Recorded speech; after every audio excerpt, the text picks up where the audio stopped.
Eto na nga, finally, nakapamalengke na ako at nakapag-restock na nga ulit sa ref. Nakaka-stress din kasi talagang mag-isip ko ano yung lulutuin at uulamin araw-araw. Plus, nakakapagod din yung pabalik-balik sa palengke. Kahit nga napaka-busy, maraming tinatapos, ipinilit na talaga naming mag-asawa na pumunta ng palengke. May palengke naman talaga na malapit dito sa amin. Kaso nga lang, mas prepare ko talaga na sa bayan ng Marikina mamalengke kasi mas mura yung bilihin doon. Lalo na nga sa katulad namin na pang maramihan yung binibili, malaki talaga yung natitipid namin kapag doon pa kami dumadayo. At eto nga, kapag namalengke talaga kami, hindi talaga pwedeng kalimutan ang mga prutas dahil isa yan sa favorite ng mga bata. Sa prutas pala yung nagastos namin lahat dyan is 700 pesos. May kasama nga rin pala yung pomelo pero hindi ko na na-videohan.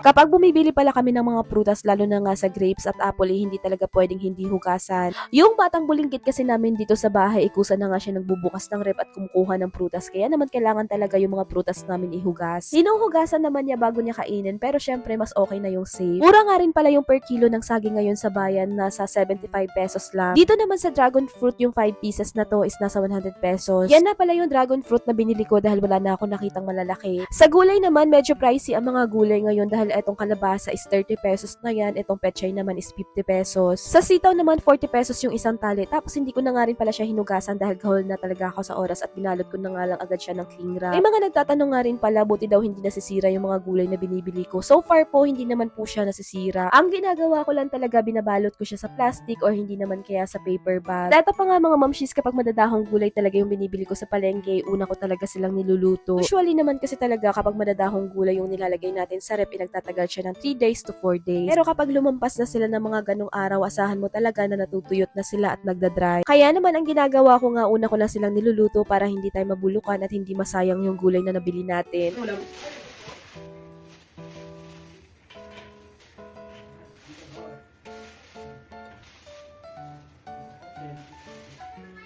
Sa gulay pala, bale, ang nagastos ko lahat dito is nasa 900 plus. Medyo mataas talaga ang presyo ng mga gulay ngayon, lalo na nga at maulan yung panahon. Bumili nga rin pala ako ng bawang na nakabalat na, tapos igagrind ko lang yun at ilalagay sa ref. Eto namang siling green, idinamihan ko na din dahil magluluto ako ng Bicol Express. Alam niyo ba mga mamshis, etong pag-meal plan namin ay malaking tulong talaga para makatipid kami. Kapag naka-meal plan ka kasi, inatitrace mo talaga yung gastos mo sa pagkain weekly or every month. Ang ginagawa ko lang pala bago kami mamalengke, inililista ko lang yung ulam namin good for 1 week or hanggang 2 weeks. Tapos, ang sunod ko namang ginagawa, inililista ko naman yung mga ingredients na kakailanganin namin kapag pumunta na kami ng palengke. Nilista ko nga rin pala kung ilang kilo yung kakailanganin naming karne, isda, or kahit ng chicken. Kahit nga rin sa mga gulay, nililista ko din kung ilang kilo or ilang piraso yung kakailanganin ko. Tinatansya ko na siya, isa din kasi yung way na yun para hindi tayo mabulukan ng gulay at hindi masaya. Na talaga mga mamshis, etong pag-meal plan ay mahirap, nakaka-stress at nakakapagod. Pero kapag nasasanay ka na at nakukumpara mo na nga yung gastos mo sa pamamalengke araw-araw, mas gugustuhin mo talaga ang pag-meal plan dahil malaki yung natitipid.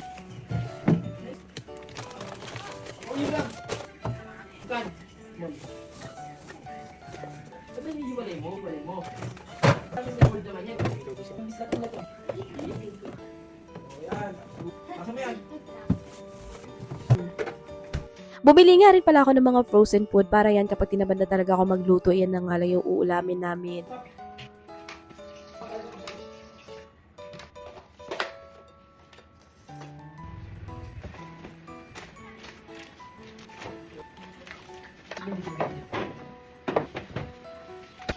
Sa tahong naman, bumili ako ng 1 kilo at 100 pesos yan. Hindi ko na muna pala siya lulutuin, kaya naman para hindi siya masira, ipapakuluan ko lang muna. Bumili nga rin pala ako ng yellow pin at sinaing yung gagawin kong luto dyan. Sa tilapia naman, 4 na peraso yan at gagataan namin.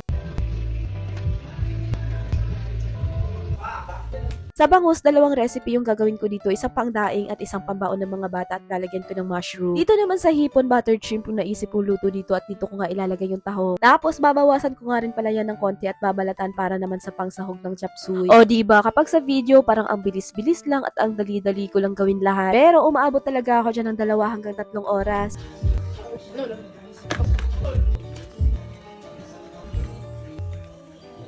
Meron pala akong galunggong 150 pesos yam. Tapos meron din akong pork 2 kilos naman. Itong pork pala ay gagawin kong Bicol Express at menudo. Tapos magsa-separate nga rin pala ako dyan ng para naman sa pangsahog. Tapos dito naman sa giniling 2 kilos din to, gagawa ako ng pambaon ng mga bata. Tapos eto naman pang ulam din. Tapos nag-separate din ako ng 3 para naman sa pangsahog ng gulay. Meron din akong 1 kilo na beef at pang beef pata yan. Sa chicken naman, whole chicken yung binili ko. Eto pang tinola. Tapos eto naman ay para sa arroz caldo. Meron din akong chicken breast para din sa pambaon at pangsahog sa gulay. Ito